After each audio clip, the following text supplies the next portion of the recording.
시청자 여러분 안녕하십니까? SCB 뉴스 아나운서 이우영입니다. 서울대학교 기숙사 L&L 사업 확대를 둘러싼 논란이 이어지고 있습니다. 최근 에브리타임에는 총학생회의 적극적인 대응과 L&L 관련 논의 내용 공개를 요구하는 글이 게시되며 학생사회의 관심이 다시 높아졌습니다. 강지민 기자가 보도합니다. 지난 1일 우리 학교 L&L 사업의 확대에 대한 총학생회의 적극적인 대응을 요구하는 글이 에브리타임에 올라왔습니다. L&L 사업 시행 이후 기존 사생들의 거주권 문제가 꾸준히 제기되었음에도 본부는 이를 개선하기보다 L&L 사업 확대만을 추진하고 있다는 겁니다. 게시글의 주된 내용은 총학생회 본부 간 L&L 관련 논의 내용을 공개하고 기숙사의 본래 취지를 수호하기 위한 대책을 마련해달라는 것이었습니다. 이에 단과대학생회장 연석회의는 거주 학생들의 피해를 최소화하기 위해 본부와 관학사 측에 요구서를 발송하고 협의구조 개선 방안을 찾는 등 노력을 이어가고 있다고 전했습니다. 또한 국장단 학생회와 본부가 L&L 사업에 대해 논의한 내용을 정리가 완료되는 대로 공유하겠다는 입장을 밝히며 문제는 일단락됐습니다. 2023년 시범 도입 후 확장 운영되어 온 L&L 사업은 장기적으로 신입생 전원이 기숙사에서 생활하는 거주형 기숙사 제도인 RC를 목표로 합니다. 가족의 품에서 벗어나 다양한 배경의 학생들과 함께 생활하며 이해와 포용을 배우고 학생 자치 프로그램을 통해 폭넓은 경험과 배움을 쌓는다는 취지입니다. 그러나 이러한 취지가 강조되면서 앞선 에브리타임 사례처럼 정작 기숙사 본래의 목적이 퇴색되고 있다는 지적이 꾸준히 제기되어 왔습니다. 거주자 다양성을 위해 원래는 관학사에 입주가 불가했던 수도권 지역 학생을 선발하기 시작하면서 기숙사 합격선이 높아지고 비수도권 거주 학생들의 진입이 어려워졌다는 겁니다. L&L 사업의 핵심인 학생 자치 프로그램의 실질적인 효과에 대해서도 의문을 가지는 목소리가 나오고 있습니다. 1학년 때 L&L 학생 자치 프로그램을 수강한 바 있는 A 학생은 해당 프로그램을 진정한 학생 자치로 볼 순 없을 것 같다고 답했습니다. 특히 1학기 때 수강하게 되는 관학 모든 강좌나 여러 L&L 비교과 프로그램들이 학생 자치라고 보기보다는 멘토나 프록터가 계획한 대로 따라가는 거에 급급했던 것 같거든요. 2학기 때 진행하는 학생자율 세미나 같은 경우에는 학생 자치의 원칙을 잘 담고 있다고 볼 수 있지만 이러한 효과가 L&L 덕분에 나타났다고 보기는 조금 어려울 것 같습니다. 더불어 지방 학생들의 기숙사 거주권은 경제적 문제와도 맞닿아 있기에 L&L 사업으로 얻을 수 있는 가치와 맞바꿀 순 없을 것 같다고 덧붙였습니다. 노후 기숙사 재건축 계획 등 L&L 사업 확대를 위한 기반은 지속적으로 마련되고 있습니다. 폭넓은 교류와 공동체 경험 역시 중요하지만 장거리 통학생들의 안정적인 주거권을 보장할 수 있는 방안 역시 마련돼야 합니다. 새로운 변화를 수용하되 그 이전부터 이어져 온 가치를 지키려는 태도가 필요한 때입니다. SCB 뉴스 강지민입니다. 우리 학교 봄축제 루미네스가 지난 12일부터 14일까지 3일간 성황리에 진행됐습니다. 학생 참여형 프로그램부터 다양한 아티스트 공연, 그리고 서울대 축제 최초의 종합운동장 폐막제까지 이어지며 캠퍼스를 뜨거운 열기로 채웠습니다. 한다인 기자가 보도합니다. 우리 학교 봄축제 루미네스가 12일부터 14일까지 3일간 진행됐습니다.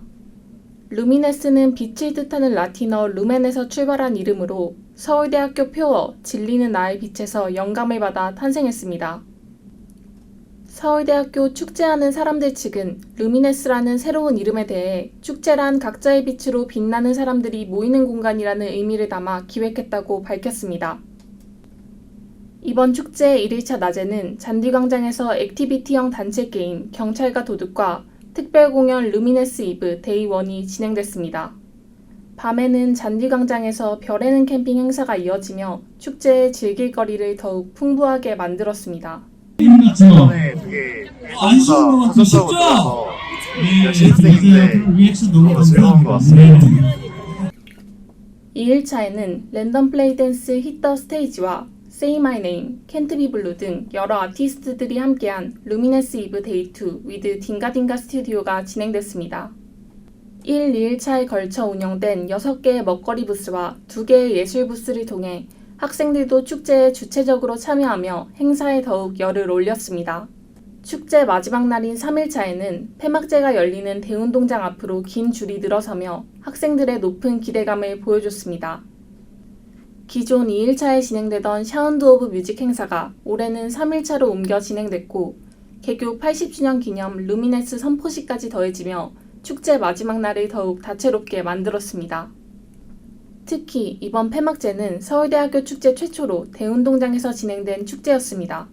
무대를 가까이서 볼 수 있는 A구역의 경우 수용 인원이 3,000여 명밖에 되지 않고 특히 B구역이나 그 뒤에 경사로 부분에서 보는 관객들이 굉장히 많았었는데 그 경사로 통제를 하기가 굉장히 어렵고 안전사고가 발생할 위험이 굉장히 높아 보였습니다. 반면 종합운동장은 그 주변 경사로만 잘 통제한다면 그 대운동장, 종합운동장 내부에서는 사고가 발생할 일이 거의 없을 것 같아서 특히 그 내부 공간을 계산해보니 1만 5천여 명까지도 수용이 가능한 공간이라 더 많은 관객들을 안전하게 수용하고자 장소를 옮기고자 했던 것 같습니다. 규모를 키우고자 하는 욕심도 조금은 있었고 개교 80주년을 맞이하여 이번 축제를 더 풍성하게 기획하고자 노력했습니다. 축제하는 사람들 측은 안전사고를 방지하기 위해 반입 금지 물품을 지정하고 SNS를 통해 유의사항 및 안전수칙을 배포하는 등 원활하고 안전한 행사 진행을 위해 노력했습니다. 트리플 S, 나우 아임영, 10cm, NCT 위시 등 다양한 아티스트가 함께한 폐막제는 학생들의 열기로 뜨거웠습니다. 폐막제 이후에는 학생들의 안전한 귀가를 위해 셔틀버스가 운영됐습니다. 정문에서 서울대 입구역 방면 셔틀은 총 7대를 투입해 23시 20분부터 오전 0시 10분까지 운행됐으며 각 차량당 2회씩 총 14회 편도로 운영됐습니다. 정문에서 대학동 영건 캠퍼스 방면 셔틀은 폐막제 지연에 따라 대학동행과 영건 캠퍼스행 버스가 각각 23시 40분, 23시 52분에 1회 운행되어 학생들의 귀가를 도왔습니다. 성황리에 마무리된 2026학년도 봄축제 루미네스. 기존부터 이어온 학생 참여 부스와 학생 공연 프로그램을 통해 적극적인 참여를 이끌어낸 동시에 우리 학교 축제 최초로 대운동장에서 진행된 폐막제로 새로운 매력까지 더했습니다. 뜨거운 열기로 가득했던 이번 축제가 학생들의 학교 생활에 활력을 불어넣는 계기가 되길 바랍니다. SUB 뉴스 한다인입니다. 첫 번째 단신입니다.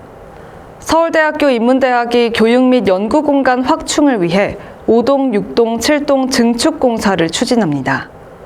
이번 공사는 기존 건물의 내진 보강과 함께 각 동을 한 층씩 증축하는 방식으로 진행되며 오는 2029년 2월까지 단계적으로 이어질 예정입니다. 인문대학은 이번 사업을 통해 연구공간과 공용시설을 확충하고 분산돼 있던 인문학 연구원을 통합 이전에 교육 및 연구 환경을 개선하겠다고 밝혔습니다. 두 번째 단신입니다. 학생회관 게시판 사용규칙 초안을 둘러싸고 학내 논란이 이어지고 있습니다. 일부 교내단체들은 총동아리 연합회가 논의한 게시판 규칙 초안이 표현의 자유를 침해한다며 전면 폐기를 요구했고 특히 게시물 사전 허가제와 징계 조항 등이 과도하다고 비판했습니다. 이에 대해 총동연은 해당 문건은 논의를 위한 초안일 뿐이며 학생사회 자율성 확보를 위한 취지였다고 설명했습니다. 지금까지 SUB 뉴스 아나운서 이우영이었습니다. 시청해주신 여러분 고맙습니다.